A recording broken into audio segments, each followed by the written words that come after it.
So, Sonic Dream Team just came out. Disappointingly to most Sonic fans, it's only on the Apple Arcade. Luckily, I do actually own an iPhone, so I was able to play the game as soon as it came out.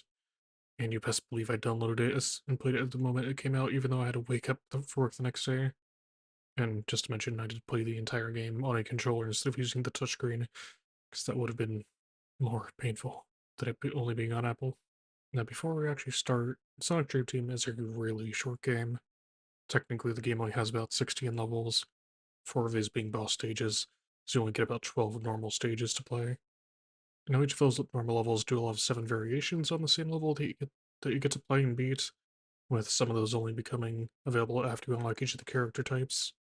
Now, the first stages for each of these levels, first missions, they actually are fairly long, all things considered. Nice when comparing it to the most recent 3D game being Sonic Frontiers, they actually do take a few minutes to complete.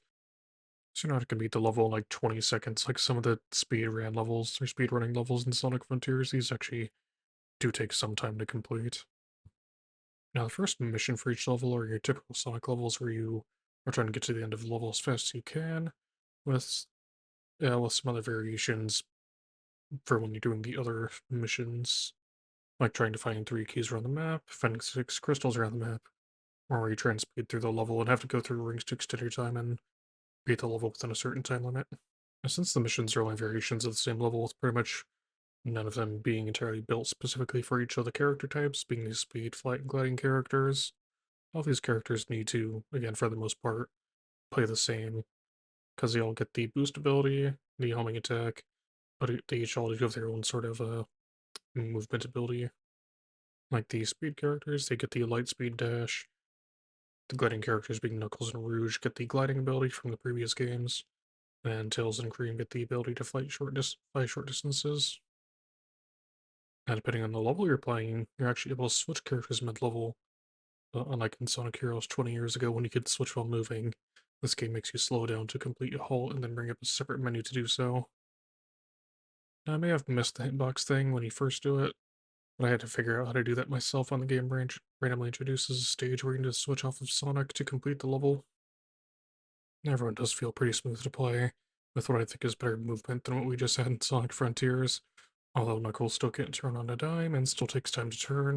As for Tails and Cream, their flight does run out pretty fast, but most levels have special rings in the air where you can restore your flight, and the game does have a meter that tells you how much longer you can go up before you start to fall.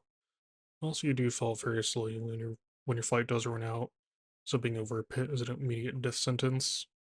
No, I also did do most of my playthrough as Sonic, Knuckles, and Cream instead of the other characters, because I don't think I even attempted to play as Rouge until the final boss where the game kind of forces you to play as her. If you only play the required levels or missions, the game is only a few hours long. You are required to complete most of the missions for each level to beat the game.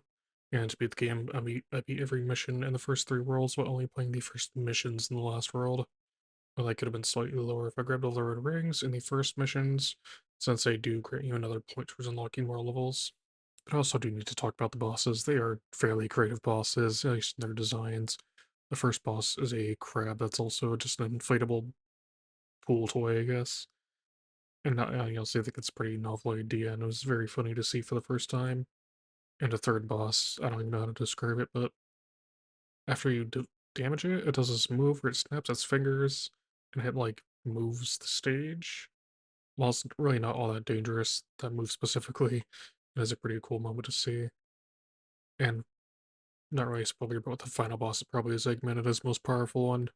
You do get a chance to play as all of the characters again, so if you neglected to play as somebody during the main game, you would get a small chance to play as them, even though there's really not much difference between the counterparts of each character type.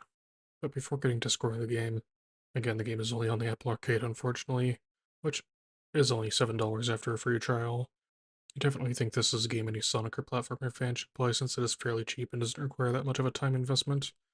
Also, depending on your phone plan, you could potentially get Apple Arcade for free with it. Since I have Verizon in a specific plan, I do get the Apple Arcade for free, quotation marks free. But overall, I would give the game an 8 out of 10. Thank you for watching my video. Don't forget to like, comment, and subscribe. And hey, if you enjoyed this video, maybe go check out one of these other videos as well if you want to go ahead and see more.